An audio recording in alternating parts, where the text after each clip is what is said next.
Eminent Stepdad here again, and I know there's been a lot of places talking about whether or not to reopen schools. Um, I believe each state has their own policies on that. I mean, our schools have been reopened, but I think it would have been better if, like, they cut the actual students inside the classroom into half. So you have half the students distance learning and half the students doing actual classroom learning. Because that will help mitigate the virus issue. And it does make us always worry because we don't know what's going to happen. I mean, my wife didn't agree with the governor's decision to have the schools open. I don't know exactly how she sees it, but I believe what it sounds like is there's an option for students to actually do the classes online, kind of like what the military has been doing with their reservists during weekly training. Is those within about a 50-mile distance come in and actually go to the unit and actually do their training there, while everyone that's further out does it through online means. And with me still being in the military, I do go in to my unit and train. And I see where, yes, we need to have the kids learn something, but we also need to be safe about it. And I know when the kids get home today, we're probably going to talk about what kind of precautions the school is taking to keep them safe and make sure they understand the schooling and reasons for why they're being taught the way they are, and that they have a bright future ahead of them. Now, that also leads me to an interesting issue that's come up where I live. Most of the town has come out against an idea for planning that this city and the county have come up with for a highway that's outside of town. We have, as of right now, we have 4 roads that go out to it. And from what I'm gathering and actually seeing is they want to keep the 2 furthest outside of town, no, actual ones that are outside on the edge of town, open, and close the 2 that are inside town. And one of them actually leads right into the heart of the town. They want to cut that road off, access from that road off. People are coming out against that one because it's a problem, and they believe it's going to kill businesses.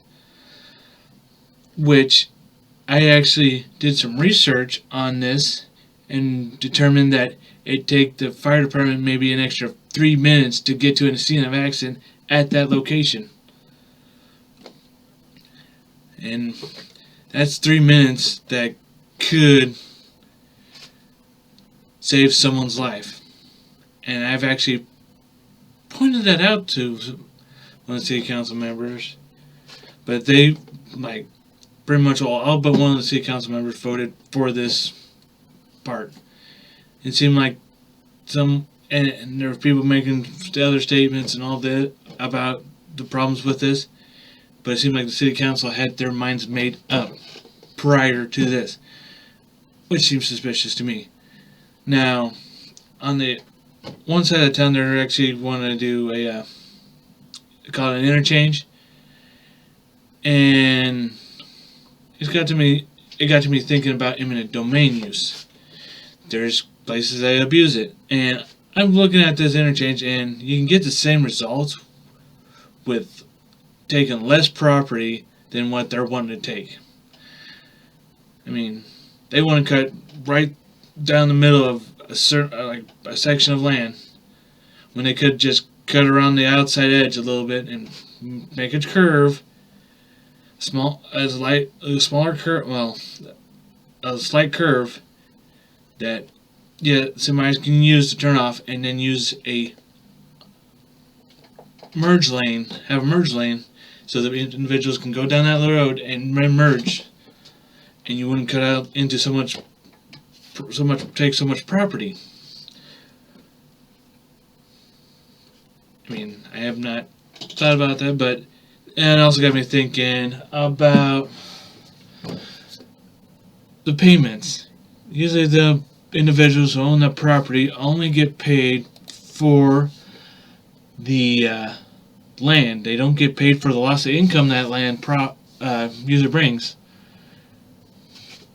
I mean, yes, they don't have to pay for taxes, but say the monetary value they get out of that every year for crops is probably is higher than the land taxes. There's no compensation for that. It's just you're not paying these taxes. You don't need this, and we're not going to pay you for the lost income. So it's technically not a fair trade or a fair dealing. So why can they do this to families or force them to move when that's just going to cause more suffering, and the city or county or whoever's doing this, taking this property, is not going to fund for these little instances. They're just going to fund for, they're only going to pay them for the land. They're not going to pay them for moving. They're not going to pay them for lost income. They're just going to pay them for the land. And that's part of the issue with eminent domain.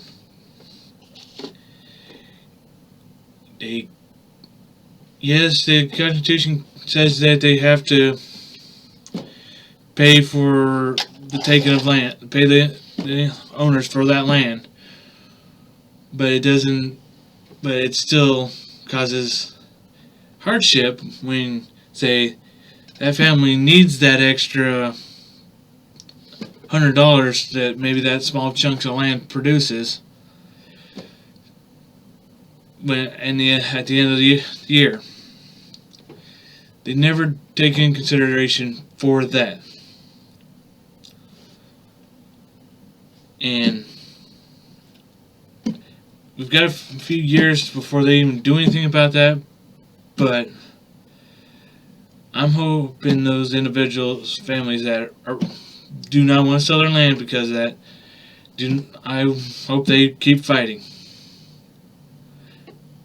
I mean, I have a degree in criminal justice, and that just does not seem to be an equal compensation for property. So, if the property, I would say, if they got enough property to say, hey, there's enough that comes out of your taxes that you have to pay on the property to match that missing income yearly. I mean, that is fine, but if they take so much that it does not cover the taxes, the tax loss of the taxes they would have to pay being removed does not meet the loss of income, there needs to be something there to make sure that family is not gonna have issues. And there also is the issue is a lot of towns when they expand, they just take over farmland. We're losing the areas we have that produce food for us. when these big cities just start taking up land because they want businesses to move in. They want to build more apartment buildings.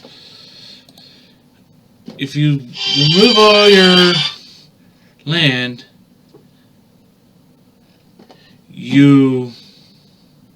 remove all your farmland, you are going to have it harder and harder times getting food, and the price of it's going to go higher and higher and higher. If I actually had farmland, I would never sell it, and I would fight tooth and nail to make sure no city would take it from me, because it's wrong to just walk all over these farmers because the city wants to use it for companies, which I think that's actually should be considered abuse. If it's not for reasons to not for, maybe they need more residential area, or they may need to put a road somewhere. If it's not for anything that benefits citizens of that area, then it does not need to be done. And I may be rambling or incoherent, and I'll try to reword this. Cities should not be able to take land from farmers and then sell it to companies so they can have more companies in that town, unless the farmer agrees to it. If they use eminent domain, that city should be fined for doing this, and that farmer should be able to keep their land.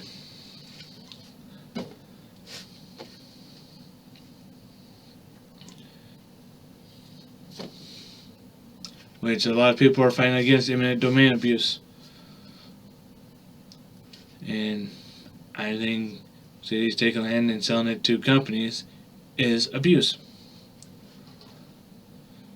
If the farmer says it, yeah, go ahead, then the city can do that. Or if the company comes to that farmer and go, hey, we would like to buy a small section of your land to do this. Then that's up to the farmer to say yes or no. But I believe that sometimes these cities are being corrupt when they take the land from the farmer and then give it to the company, because the city is profiting off of that taking that land. I mean, yes, they pay the farmer for it, but the city's still profiting from it. And I get tired of seeing cities do that. I wish I could just get out of cities anymore. I mean, I don't live in a large city, but it seems like they want to be a large city. And the way they're going, they may kill this city before it even, this town, before it becomes a nice city. I mean, where I grew up, which is about 8 miles down the road, they ain't trying to be a big city. They are keeping it small town feeling.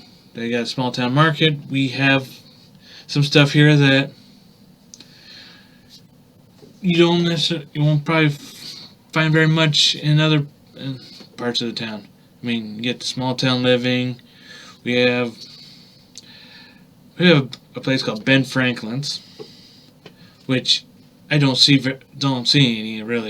any towns I actually go to outside of here. Our original movie theater when I was growing up has been turned into an actual theater, and it may have was a theater to begin with, and then switched to a movie theater, and then now switched back. But the county administration buildings here in town, which is location to a Civil War cannon that was out of 20 is, I believe, the almost last one left, which it has a rifled barrel.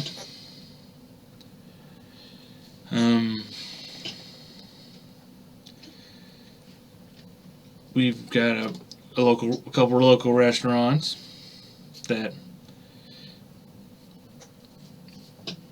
are nice to have. I mean, I like small town living, and I wouldn't trade it for anything. No, for living in large towns. But I would trade it to live out in the country somewhere, because let's just face it, I would like to be out where no one would bug me. I don't have to listen to sirens all the time, people driving down the road honking their horns, or the occasional drunk running into your car, which I've had happen once, and nothing was really done about it. I mean, I reported it, and nothing came of it. I mean, it wasn't. They busted up my one of my headlights, and that was about it. I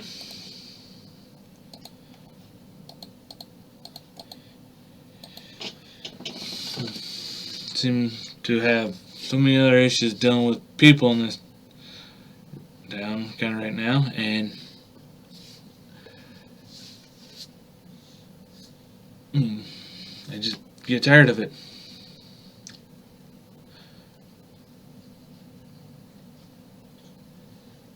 But I know some people out in the country sometimes don't have any say on what goes on, even with local areas. I mean, it happens.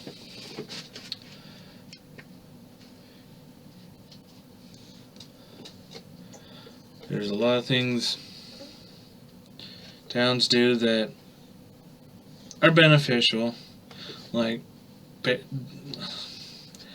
when it snows, they clear the road, like clear the roads right away as soon as possible. If you live in a good town, here it depends on what road it is. They usually care about Main Street and Lincoln Way as their primaries, and the road I live on sometimes it takes a day before they even get to it. Yeah, in the country, if I need to go somewhere, I just have a plow. I just get my own plow and plow my way to the road. But I actually work from home with my current job, so I don't have to do anything.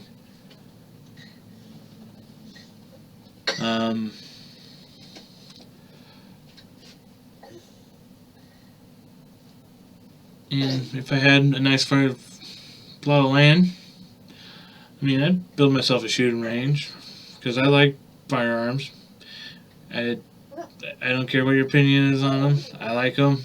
I mean, I've been trained to use them since 4 years now, because for the military, and how to safely handle them.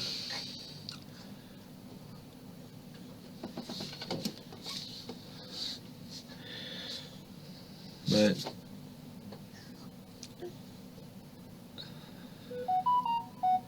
I think it's about time some people realize that certain things that cities do will cause citizens to want to leave and all that, which end up killing the town.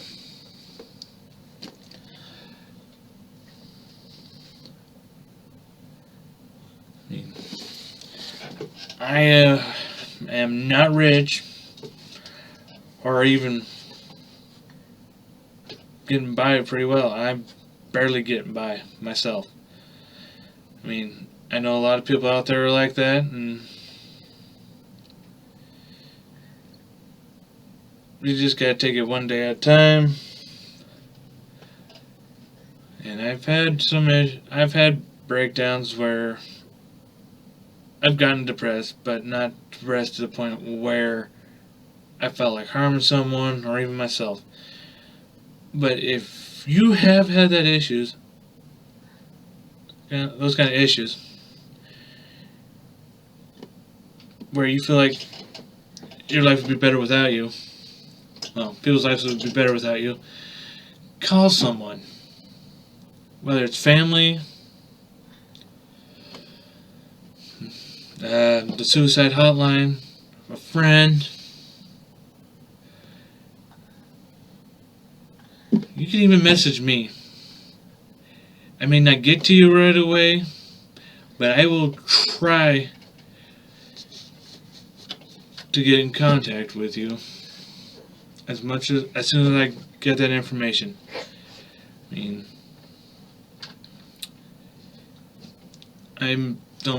I'll try to actually do my best to get in contact with you. There are people out there that will help you. If it's just you need someone to talk to, there's plenty of people that will be willing to talk to you. And I'm not saying this group of people are more important, but the military, a lot of the veterans, there's like, I see a lot of things say 22 a day. I'm saying that's 22 veterans a day commit suicide. I believe it's 22 a day. But no matter who you are, it should be one person committing suicide. It's too much. If someone looks down, like they are just don't, but you slightly know them, or like it's co-workers or an acquaintance, you should try to get an idea on how they're actually feeling. Say, hey,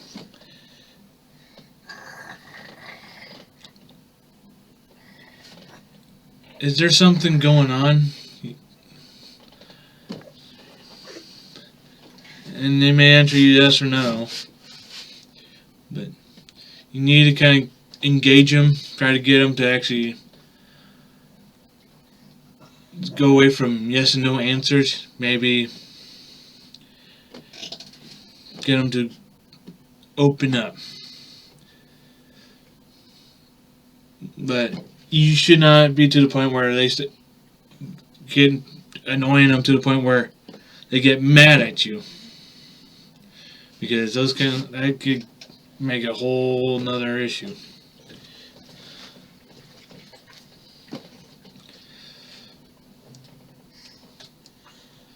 I mean,